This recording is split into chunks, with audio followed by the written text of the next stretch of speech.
inside the lines.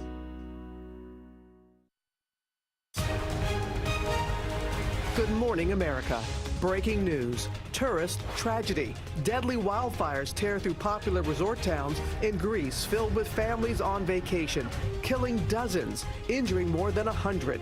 Flames destroying homes, blocking roads as families race to escape. The sea, one of the only ways out. The urgent effort to evacuate right now. Also this morning, building confidence. New satellite images show North Korea may be dismantling a missile engine test site after that historic summit between President Trump and Kim Jong-un. This as President Trump takes aim at his critics, threatening to strip former officials who have criticized his relationship with Vladimir Putin of their security clearance. The desperate search for this 20-year-old college student who vanished without a trace after going out on a jog. What her boyfriend and mother are saying this morning. And an ABC News exclusive. Dancing with the Stars champ Cheryl Burke reuniting with her long-lost sister. We saw each other and honestly, all the nerves went away. The interview, 30 years in the making, what finally brought them together, only on GMA this morning.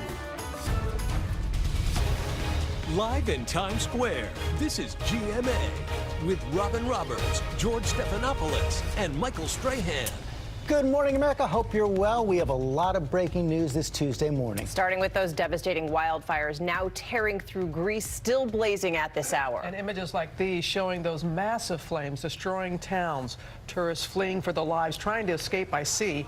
The fire has killed dozens, injured more than 150. It is now the deadliest wildfire outbreak there in more than a decade. Eva Pilgrim has the latest for us. Good morning, Eva. Good morning, Robin. Panicked tourists and residents looking for a way out, now forced to evacuate these deadly and devastating fires burning along Greece's coast. These images look like Dante's Inferno. A resort town east of Athens erupting as winds over 50 miles per hour fanning the flames, the massive fire trapping families as they try to flee. Streets littered with charred remains of burned out cars this morning. These drone images from above show burned out neighborhoods. A state of emergency has been declared in the area as firefighters battle two wildfires. Authorities confirming over 4 dozen people have been killed and more than 100 injured. Nearly half the victims found huddled together near a beach. You can see people at the shores racing towards the water, waiting to be rescued. Fishing boats joining Navy ships rescuing people from the resorts. New concerns? A boat carrying 10 tourists who fled the fires has been reported missing.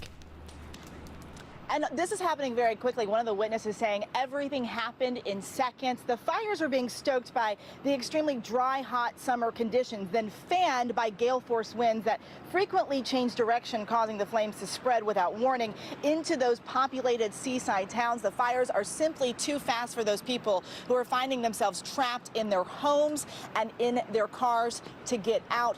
And we are hearing from Greek authorities that they will go into search when it is safe, guys. It's safe. All right, Eva, thank you. Long way to go still there, Robin. Okay, now to those new satellite images that experts say show North Korea dismantling missile engine test sites. This after Kim Jong-un's promise to President Trump during their summit last month. Our chief global affairs correspondent, Martha Raddatz, is tracking all the latest from Washington. Good morning, Martha. Good morning, Cecilia. According to analysis of new satellite imagery, the North Koreans appear to be taking apart a missile engine test stand at a site where they had been sending rockets and satellites into space. It is an encouraging sign for the Trump administration after little to show from that summit in Singapore with Kim Jong-un. At the very least, it is a confidence-building measure, even though some experts say it is an easy concession for the North Koreans to make, since they've already developed an intercontinental ballistic missile that could potentially reach the United States. But as for nuclear facilities, the head of U.S. forces in Korea says there has not been a complete shutdown of production yet, nor even a removal of fuel rods. Cecilia? And analysts still looking for that evidence there, Martha. Okay, there were other promises made during that summit as well, like the return of the remains of those missing service members from the Korean War. Any progress on that front? Well, Secretary of State Mike Pompeo said the return of some 200 remains could happen within the next few weeks, but we still don't have an official date, Cecilia. Those families still waiting. Okay, Martha, George. Okay, Cecilia, we're going to move on now to that new threat from President Trump, reviewing the security clearances of former top officials who've criticized his reluctance to confront Russia over election interference. The White House argues they politicized their access to secrets. Critics call it a modern-day enemies list. ABC's Terry Moran is at the White House with the latest. Good morning, Terry. Good morning, Georgia. President Trump is leaving Washington today. He's flying out to Kansas City, Missouri to talk to the veterans of foreign wars, but he leaves behind here, hanging in the air, this threat to use his authorities as president over the issuing of security clearances to target some of his fiercest critics. President Trump's press secretary issued an unprecedented threat from the White House podium, saying President Trump was preparing to strip security clearances from some of the fiercest critics of his approach to Russia. The fact that people with security clearances are making these baseless charges provides inappropriate legitimacy to accusations with zero evidence. Among the high-ranking officials singled out, former FBI Director James Comey, former Obama National Security Advisor Susan Rice, former CIA Chief John Brennan, and former Director of National Intelligence James Clapper, all of whom blasted Trump's press conference with Putin. I use the term that this is nothing short of treasonous because it is a betrayal of the nation. He is giving aid and comfort to the enemy, and it needs to stop. The fallout enraging Trump. The president is threatening to punish Brennan and Comey and Clapper for saying things about him that he doesn't like.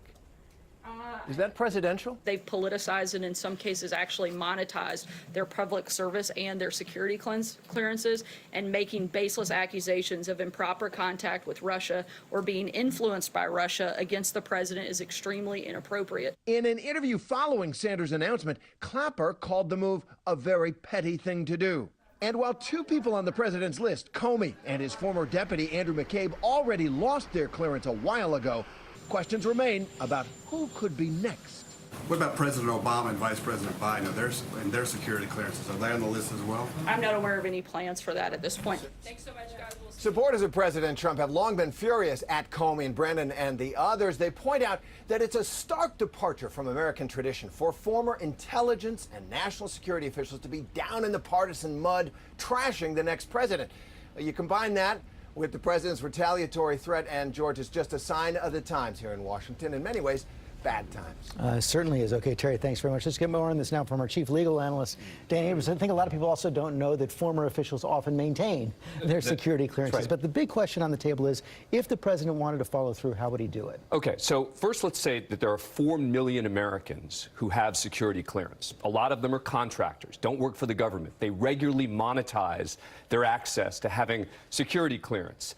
And remember that having security clearance doesn't mean you get access to secure information. What it means is you're part of the eligible pool of people who could get access. Then there's another step. When there's something specific you want to have access to, you then have to get authorization. So I think it's important to understand that context. The president has wide latitude when it comes to security clearance. Typically, the only thing the courts can get involved in is the process. How did he go about revoking it? What were the procedures that were put in place, et cetera?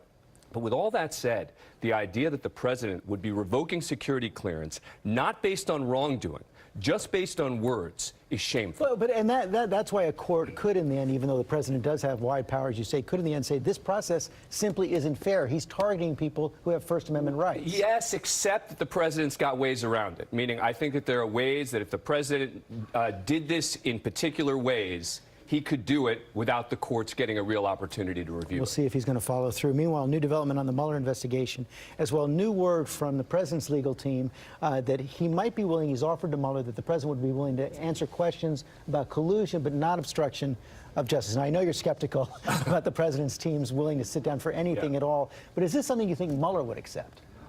No. They're calling it a counteroffer, right? I don't know what it means, a counteroffer. A counteroffer to the fact that Mueller said, we want to talk to the president. And now Giuliani's coming out and saying, well, we've got a counteroffer now.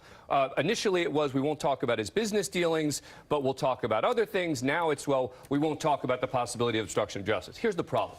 Is obstruction of justice is too closely linked to collusion. Even if there is no collusion, you still have to be able to figure out what were the possible reasons for potential obstruction of justice. So I don't see how they can figure out where that line is drawn between collusion and obstruction of justice in a way that Mueller would deem to be acceptable. So still no interview. There's no interview. It's not going to happen. Dan Abrams, thanks very much. Robin? All right, George. Now to that dangerous weather, coast to coast. Torrential downpours triggering flash flooding across the country, leading to scenes like this in Colorado. Rushing water, completely overtaking roads. Ginger is tracking it all for us. Good morning, Ginger. Good morning, Robin. It only takes 1 to 3 inches in places like Colorado on the Front Range, where you get that muddy water rushing down the street. Now in Pennsylvania and other spots along the East Coast, we have just saturated the soil. There's a place in Maryland that has had up to a foot of rain in just the last 2 days, and there is so much more on the way. Watch out, man. There's a big wave coming. A wall of water shutting down Highway 24 west of Colorado Springs. Raging muddy waters sweeping through the streets of Manitou Springs. 2 to 3 inches of rain falling, then rushing down the mountainside. Floodwaters carrying away this table and chairs outside a restaurant. As hail attacks this windshield, River! piles up along the road. Hail! 2 feet deep! Sound like a million marbles on the roof for about 30 minutes. In Santa Fe, New Mexico, Santa Fe is not made for this kind of flooding. watch as rescue crews use a rope to save people stuck in this trapped car. Come on inside. Just outside the nation's capital, a 60-foot tree falling into this home in Fairfax County, Virginia, killing a woman inside. With all the rain and the past couple of days, things of that nature, the roots of these trees have really loosened up. Parts of Pennsylvania swamped too, water rising onto porch steps, submerging cars. The flooding even plaguing the famous Hershey Park, forcing the amusement park to close for the day. And this morning we wake up with flash flood watches from Charlotte, North Carolina to Binghamton, New York. Just west of Philadelphia, there's a flash flood warning. So if you wake up and you look at your phone and it says flash flood warning, this means it could potentially be deadly if you go out in your car. That's how serious a lot of the wording is the last couple of days from the Weather Service. I want to look at the flooding possible, and really we highlighted this area just because of any of the urban streets and of course all of the little creeks that can form. You can see 5+ inches in some of these spots, guys. It's going to be a wet 48 hours. It certainly will be, Ginger. Thank you. Cecilia? Robin, we want to turn now to new details about the gunman in that deadly Toronto shooting. 2 people died, including a little girl, more than a dozen injured, and the gunman killed in a shootout with police. ABC's Gio Benitez is there in Toronto with the latest. Gio, any word on a motive yet? Yes, Cecilia, no known motive just yet, and that intense investigation underway right now. I want to show you where we are, because this is actually where the shooter actually went up and down the street shooting at different businesses. You can see right here, this is one of those cafes boarded up, the glass blown out, and we have right here a small memorial. 13 injured, 2 dead, a 10-year-old little girl and an 18-year-old young woman. Now, we have a photo right now of that young woman, that 18-year-old. Her name is Reese Fallon, a recent high school graduate who planned to study nursing. Now, this morning, we're also learning more about that shooter. Police say you can see him on surveillance video. He's 29-year-old Faisal Hussein. Of course, police and everyone else here, Cecilia, is still asking that big question, why? Yeah, that certainly is the question right now. The shooter's family, though, Gio, is speaking out, talking about his mental illness. Yeah, that's right, Cecilia. They actually sent in a statement, and it says this in part: our hearts are in pieces for the victims and for our city. Our son had severe mental health challenges, struggling with psychosis and depression his entire life. While we did our best to seek help for him, we could never imagine that this would be his devastating and destructive end. Now, again, police aren't ruling anything out here, including the possibility of terrorism, Cecilia. So many questions there, Gio. Thank you. And certainly we are thinking of our neighbors to the north. We are. We're going to move to the manhunt now for the killer of a prominent Houston cardiologist whose patients included President George H.W. Bush. Police have released these new images of the man who gunned down Dr. Mark Houseknecht while he was riding his bike to work. And ABC's Lindsay Davis is here with the story. Good morning, Lindsay. Good morning, George. Neighbors so desperately want to see the killer caught, they are hitting the streets themselves. Last night, a group of more than a dozen went door knocking, asking questions and handing out flyers, canvassing the Southgate neighborhood. This morning, the Houston manhunt intensifies. As family and friends mourn the death of renowned heart surgeon Mark Houseknecht, police are urgently searching for his killer. These grainy images show Dr. Mark Houseknecht in green riding his bike to work. It's just before 9 a.m. on Friday, broad daylight at a busy intersection. The suspect in red riding just behind. The suspect drove past the doctor, turned and fired 2 shots. The doctor immediately went down. Moments later, the gunman flees on a mountain bike. Police have also released this sketch of the gunman, who they say appears to be in his 30s and is either white or Hispanic. The 65-year-old, whose patients included former President George H.W. Bush, died at the same medical complex where he worked for more than 4 decades. I just would not associate this place with any sort of crime, forget such a heinous crime. The doctor's wife called the shooting senseless, telling ABC News, "Now my family and I have joined the ranks of the tens of thousands of other grieving Americans who lose innocent loved ones each year." The elder President Bush, who Dr. Houseknecht treated for an irregular heartbeat nearly 20 years ago, offered his condolences, writing, "Mark was a fantastic cardiologist and a good man. His family is in our prayers." Officers are combing through surveillance video in the area. There is still no motive in the case. Robin. So sad, Lindsay. Thank you. Now to that major mistake for Olympic swimmer Ryan Lochte. The 6-time gold medalist suspended from competition because of this photo he posted on Instagram. And TJ Holmes is here. And TJ, they say a picture is worth 1,000 words. This one is worth a 14-month suspension. And get this, Robin, he's actually not accused of doping, but just of being a dope once again for now posting a picture of himself breaking the rules and not taking a banned substance, but taking it in a method that is banned. Olympic gold medalist Ryan Lochte banned from competitive swimming until 2019 for violating an anti-doping rule. Lochte inadvertently outed himself to the U.S. anti-doping agency when he posted this photo to Instagram in May. It shows him receiving a prohibited IV vitamin infusion alongside his wife. The agency stressed that there was no banned substance involved. I've been in the sport for a long time, and I've always been diligent in making sure that I know what I can and cannot put in my body. I just didn't know this was not allowed. Most athletes do not either. If I did, I never would have done it. It's obvious that I would not have posted a picture. The 14-month suspension comes as the swimmer was supposed to be making a comeback in preparation for the 2020 Olympics after serving a previous 10-month suspension for his behavior during a drunken incident at the 2016 Games in Rio. Just 1 month later, Lochte addressed the incident on Dancing with the Stars. My biggest regret is letting other people down. It's my second chance, and I don't want to blow it. The longtime U.S. swimming star, who became a household name at the London Games in 2012, sported these American flag grills and coined a new word on his E! reality show. It's spelled J-E-A-H. If you say it like how it's spelled, it's Gia. He's now hoping for a third chance to get back in the pool.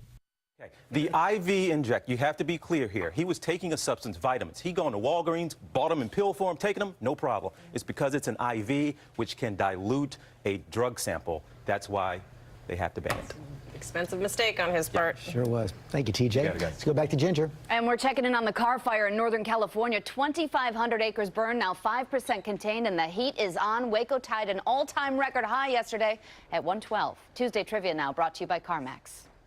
When you buy a used car, you should feel confident. That's why CarMax has over 40,000 cars to choose from nationwide, with prices clearly marked the same online as they are in the stores. That should give you some car buying confidence, the type of confidence you need to wear white after Labor Day, the type of confidence to suddenly switch to an English accent for no reason whatsoever. Yep, at CarMax, it's all about confidence. Nothing but net. Nailed it. Or should I say, nailed it, governor.